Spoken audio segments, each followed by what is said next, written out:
दशमो अध्याय श्री कृष्ण का द्वारिका गमन। शौनक उवाच हत्वा स्वरिगत अस्पृध आततायिनो युधिष्ठिरोदरमृतां वरिष्ठ सहानुजै प्रत्यवरुद्ध भोजन कथम प्रवृत्त किम कारसे तत। सौनक जी ने पूछा, धार्मिक शिरोमणि महाराज युधिष्ठिर ने अपनी पैतृक संपत्ति को हड़प जाने के इच्छुक आतताइयों का नाश करके अपने भाइयों के साथ किस प्रकार से राज्य शासन किया और कौन कौन से काम किए, क्योंकि भोगों में तो उनकी प्रवृत्ति थी ही नहीं। सूतवाच वंशं कुरु वंशदावाग्नि नियतं शनरोहित्वा भवभावनो हरि निवेशित्वा निजराज्येश्वरो युधिष्ठिरं प्रीतमना बभूव। सूत जी कहते हैं, संपूर्ण सृष्टि को उज्जीवित करने वाले भगवान श्रीहरि परस्पर की कलहाग्नि से दग्ध कुरुवंश को पुनः अंकुरित कर और युधिष्ठिर को उनके राज्य सिंहासन पर बैठाकर बहुत प्रसन्न हुए। निशम्य भीष्मोक्त मथाच्युत तोक्तम प्रवृत्त विज्ञान विधुत विभ्रम शशास ग्राम गामिंद्र इवाजिताश्रय परिद्विपान्ता मनुजानुवर्तित। भीष्म पितामह और भगवान श्री कृष्ण के उपदेशों के श्रवण से उनके अंतःकरण में विज्ञान का उदय हुआ और भ्रांति मिट गई। भगवान के आश्रय में रहकर वे समुद्र पर्यंत सारी पृथ्वी का इंद्र के समान शासन करने लगे। भीमसेन आदि उनके भाई पूर्ण रूप से उनकी आज्ञाओं का पालन करते थे। कामं बवर्षेय प्रजन्य सरकां दुधामहि सीसीचु अश्मब्रजान गाव पैशोद अवसती मुर्दा। युधिष्ठिर के राज्य में आवश्यकता अनुसार यथेष्ट वर्षा होती थी। पृथ्वी में समस्त अभिष्ट वस्तुएं पैदा होती थी। बड़ी बड़ी थन वाली बहुत सी गौवें प्रसन्न रहकर गौशालाओं को दूध से सींचती रहती थी। नदः समुद्रा गिरिय स्वनस्पति भीरुदा फलन्त्योऽध्य सर्वा कामं नु ऋतु तस्य वै। नदियाँ, समुद्र, पर्वत, वनस्पति, लताएं और औषधियाँ प्रत्येक ऋतु में यथेष्ट रूप से अपनी अपनी वस्तुएं राजा को देती रहती थी। नाधियो व्याध्य क्लेशादयो भृतात्म हेतव अजात शत्राव भवन जंतुनाम राज्ञे करहि चित। अजात शत्रु महाराज युधिष्ठिर के राज्य में किसी प्राणी को कभी भी आदि व्याधि अथवा दैहिक भौतिक और आत्मिक क्लेश नहीं होते थे। उषित्वा हस्तिनपुरी मासान कतिपयान हरि सुहृदां च विशोकाय स्वसुरस्य प्रिय कामया। अपने बंधुओं का शोक मिटाने के लिए और अपनी बहन सुभद्रा की प्रसन्नता के लिए भगवान श्री कृष्ण कई महीनों के तक हस्तिनापुर में ही रहे। आमंत्र्य चाभियनुज्ञात परिष्वज्याभिवादितम आरूढ़ो रथम कैश्चित परिष्वक्तो अभिवादित। फिर जब उन्होंने राजा युधिष्ठिर के द्वारिका जाने की अनुमति मांगी, तब राजा ने उन्हें अपने हृदय से लगाकर स्वीकृति दे दी। भगवान उनको प्रणाम करके रथ पर सवार हुए। कुछ लोगों ने, उनकी समान उम्र वालों ने आलिंगन किया और कुछ जो छोटी उम्र के थे उन लोगों ने प्रणाम किया। सुभद्रा द्रौपदी कुंती विराट तन्या तथा गांधारी धृतराष्ट्र युयुत्सु गौतमो यमो। उस समय सुभद्रा, द्रौपदी, कुंती, उत्तरा, गांधारी, धृतराष्ट्र, युयुत्सु, कृपाचार्य, नकुल, सहदेव, भीमसेन, धौम्य और सत्यवती आदि सब मूर्छित से हो गए। वे सांगपानी श्री कृष्ण का विरह सहन नहीं कर सक पाए। बिरकोदृश्य धौम्य से स्त्रियो मत सुतादय न शरीरे विमुहंतो विरम शांग धन्वा सत्य संगान मुक्त दुसंगतो हंतुम नोत सहते बुध कीर्त्यमानं यशु यस्य सकृदाकर्ण्यं रोचनम तस्मी मने अस्त्धिय पार्था शरीरेण विरहं कथम दर्शन स्पर्श संलापस्य नाशन भोजनै। भगवत भक्त सत्पुरुषों के संग से जिसका दुख छूट गया हो, वह विचारशील पुरुष भगवान के मधुर मनोहर यश को एक बार भी सुन लेने पर भी फिर से छोड़ने की कल्पना भी नहीं करता। उन्हीं भगवान के दर्शन तथा स्पर्श से, उनके साथ आलाप करने से तथा साथ ही साथ सोने उठने बैठने और भोजन करने से उनका संपूर्ण हृदय उन्हें समर्पित हो चुका था। वे पांडव भला उनका विरह कैसे सह सकते थे। मिशय रक्षेस्तत मनोद्रुत चेतस बीचंत स्नि संबंधा बीचेलु अस्तत तत्र। उनका चित्त द्रवित हो रहा था। वे सब निर्निमेष नेत्रों से भगवान को देखते, वे शनि बंधन से बंध कर जहां तहां दौड़ रहे थे। नए रुंधनो धनुद गलदाश में मौत कंठ कंठ या देव के सुत निर्यात गारानो अभद्रमिति श्याधांधो स्त्रियां। भगवान श्री कृष्ण के घर से चलते समय उनके बंधुओं की स्त्रियों के नेत्र उत्कंठा बस उमड़ते हुए आंसुओं से भर आए, परंतु इस भय से कि कहीं यात्रा के समय अपशगुन न हो जाए, उन्हें बड़ी कठिनाई से उन लोगों ने रोक लिया। मृदुंग शंख बयर्स बीन पन पन वनो बगो मुखा धुंधु यानक यानक घंटा दा नैदु धुंध भयस्त था। भगवान के प्रस्थान के समय मृदंग शंख बेरी बीना ढोल नरसिंगे धुंधुड़ी नगारे घंटे और दुदुम्बिया आदि बजने लगे। प्रसाद शिखरारूढ़ा कुरुणार्योदीक्षा बहुश्रु कुष्मयी कृष्णम प्रेम विराड स्मृति चना। भगवान के दर्शन की लालसा से कुरुवंश की स्त्रियां अटारों पर चढ़ गई और प्रेम लज्जा एवं मुस्कान से युक्त चितवन से भगवान को देखते हुए उन पर पुष्पों की वर्षा करने लगी।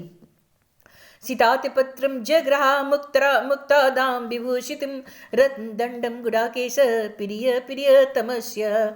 उस समय भगवान के प्रिय सखा घुंघराले बालों वाले अर्जुन ने अपनी प्रीतम श्री कृष्ण का वह श्वेत छत्र जिसमें मोतियों की झालर लटक रही थी, उसका डंडा रत्नों का बना हुआ था, उसे अपने हाथ में ले लिया।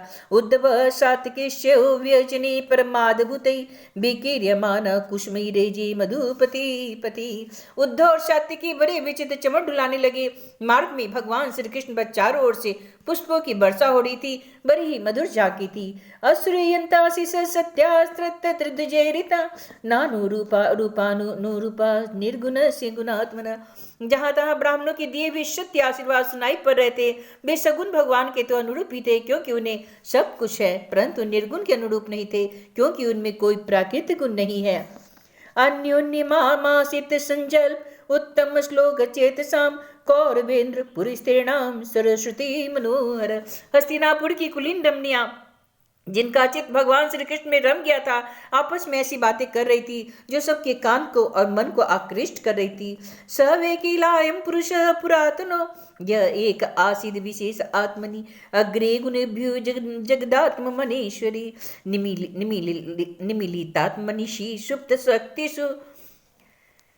वे आपस में बात कर रही थी। ये वे ही सनातन परम पुरुष है जो प्रलय के समय भी अपने अद्वितीय निर्विशेष स्वरूप में स्थित रहते हैं। उस समय सृष्टि के मूल में ये तीनों गुण भी नहीं रहते हैं।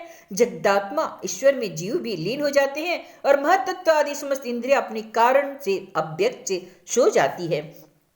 स भूयो निज वीर चोदितां जीव माया प्रकृतिम शिश्रिक्षतिम अनात्म रूपात्मनि रूपनामनि विदित समानु अनुष्य शास्त्र कृत। उन्होंने ही फिर अपनी नाम रूप रहित स्वरूप में नाम रूप के निर्माण की इच्छा की तथा अपनी काल शक्ति से प्रेरित प्रकृति का, जो कि उनके अंशभूत जीवों को मोहित कर लेती है और सृष्टि की रचना में प्रवृत्त रहती है, अनुसरण किया और व्यवहार के लिए वेदादि शास्त्रों की रचना की। सवायम यतत पदमत्र शोर्यो जितेन्द्रिया निर्जित मातरीश्वन पश्यन्ति भक्ति भक्ति युत कलिता मलात्मना नन्वेश सत्तम परिमाष्टुमर्हति। इस जगत में जिसके स्वरूप का सत्कर जितेंद्रिय योगी अपने प्राणों को बस में करके भक्ति से प्रफुल्लित निर्मल हृदय से क्या करते हैं, वे श्री कृष्ण भाई साक्षात पर ब्रह्म है। वास्तव में इन्हीं की भक्ति से अंतःकरण की पूर्ण शुद्धि हो सकते हैं, योगादिक के द्वारा नहीं। शवायम शख्यनुगीत सतकथो वेदेषु गुहुषि च गुवादिवि। यह एक ईशो जगदात्म लीलया सृजत्यवत्यतेन तत्र सज्जति। सखी, वास्तव में ये वही है जिनकी सुंदर लीलाओं का गायन वेदों में और दूसरे गोपनीय शास्त्रों में व्यास आदि रहस्यवादी ऋषियों ने किया, जो एक अद्वितीय ईश्वर है और अपनी लीला से जगत की सृष्टि पालन तथा संहार करते हैं, परंतु उनमें आसक्त नहीं होते।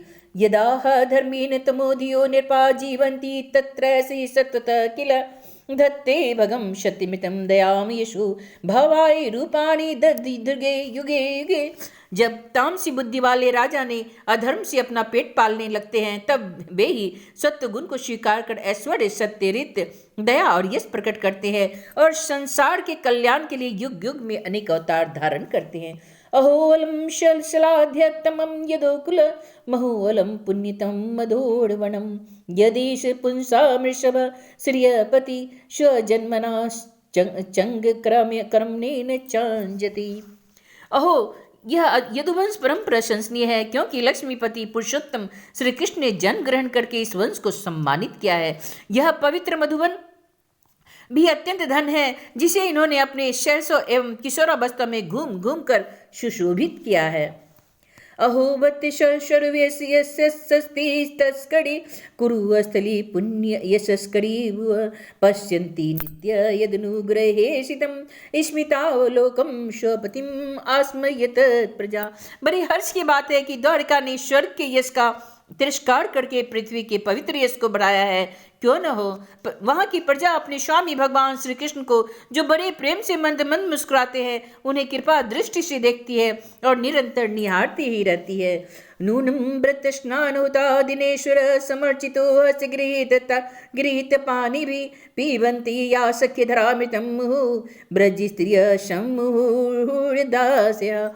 सखी, जिनका इन्होंने पानी ग्रहण किया है, उन स्त्रियों ने अवश्य व्रत स्नान हवन आदि के द्वारा इन परमात्मा की आराधना की होगी, क्योंकि वे बार बार उनके अधर सुधा का पान तो करती हैं, जिनकी स्मरण मास से ब्रज बालाएं आनंद से मूर्छित हो जाया करती है। या वीर शुक्ले नताश्वंबरे प्रमथ्य चैद प्रमुखान ही सुस्मिन प्रदुम्न शाम्बाम्ब सुदादयो अपरा या शाहता भौमवदे सहस्त्रस। वे स्वयंवर में शिशुपाल आदि मत वाले राजाओं का मान वंदन करके जिनको अपने बाहुबल से हर लाए थे, तथा जिनके पुत्र प्रद्युम्न श्याम धाम आदि है, वे रुक्मणी आदि 8 पटरानियां और भौमासुर को मार कर लाई गई इनकी हजारों पत्नियां, वे वास्तव में धन्य है, क्योंकि इन सभी ने स्वतंत्रता और पवित्रता से रहित स्त्री जीवन को पवित्र और उज्जवल बना दिया। इनकी महिमा का वर्णन कोई क्या करे, इनके स्वामी तो साक्षात भगवान कमल नयन है। एता प्रमिस्त्रिदत्तमास्तपेशलम निरस्त शौचम बत साधु कुर्वते यासाम गिरात पुष्कर लोचनापति न जावत पैत्याहुति भी हृदय आस्पिरन। जो नाना प्रकार की प्रिय चेष्टाओं तथा पारिजाति प्रिय वस्तुओं की भेंट से इनके हृदय में प्रेम एवं आनंद की अभिवृद्धि करते हुए कभी एक क्षण के लिए भी नहीं छोड़कर दूसरी जगह नहीं जाते। एवं विदा गदंती नाम गिरो पुरियो शीताम निरीक्षणी नाभिनंदनम अस्मिस्तेन ययोहरि। हस्तिनापुर की स्त्रियां इस प्रकार बातचीत कर ही रही थी कि भगवान श्री कृष्ण मंद मुस्कान और प्रेम पूर्ण चित्तों से उनका अभिनंदन करते हुए वहां से विदा हो गए। अजात शत्रु पूत प्रीत नाम गोपी थाय मधुदिशु परेभ्य शंकित शिनेहात प्रायुयंत चतुरंगिनी। अजात शत्रु युधिष्ठिर ने भगवान श्री कृष्ण की रक्षा के लिए हाथी घोड़े रथ और पैदल सेना उनके साथ कर दी। उन्हें शनिवश ये शंका हो आई कहीं रास्ते में शत्रु इन पर आक्रमण न कर दे। अब दुरागतान शौरी कौरवान विरहातुरान शनिव तड़िय दृढ़ स्निग्धान पर्यात स्वर्ग नगरीम प्रिय। सुदृढ़ प्रेम के कारण कुरुवंशी पांडव भगवान के साथ बहुत दूर तक चले गए। वे लोग उस समय भावी विरह से व्याकुल हो रहे थे। भगवान श्री कृष्ण ने उन्हें बहुत आग्रह करके विदा किया और सात्विकी उद्धव आदि प्रेमी मित्रों के साथ द्वारिका की यात्रा की। कुरु जांगल पांचालान सुरसेनान श्यामनान ब्रह्मावर्तम कुरुक्षेत्र मतस्यान स्वात्मसतानत। सौनक जी, वे कुरु जांगल पांचाल सुरसेन यमुना के तटवर्ती प्रदेश ब्रह्मावर्त कुरुक्षेत्र मत्स्य सारस्वत और मरुधन देश को पार करके सौबीर और आभीर देश के पश्चिम आनर्त देश में आए। उस समय अधिक चलने के कारण भगवान के रथ के घोड़े कुछ थक गए, कुछ थक से लग रहे थे। मरुधनवती मति क्रम्य सौर सौवराभीर्योपरान आनंतान भार्गवोपागान चांत्रान वाओ मना विभु। तत्र तत्र तत्र तत्र तत्र हरि प्रधूयते ताड़न सायं भेजे दिशम पश्चादग विष्टो गाम गत अस्ता। मार्ग में स्थान स्थान पर लोग उपहार आदि के द्वारा भगवान का सम्मान करते। सायंकाल होने पर वे रथ पर से भूमि पर उतर आते और जलाशय पर जाकर संध्या वंदन करते और उनकी नित्य चर्चा की जाती थी। इति श्रीमद्भागवते महापुराणे परमहंस्यासनितायां प्रथम स्कंदे नैमिष्योपाख्याने श्री कृष्ण द्वारिका गमनम नाम 10वां अध्याय।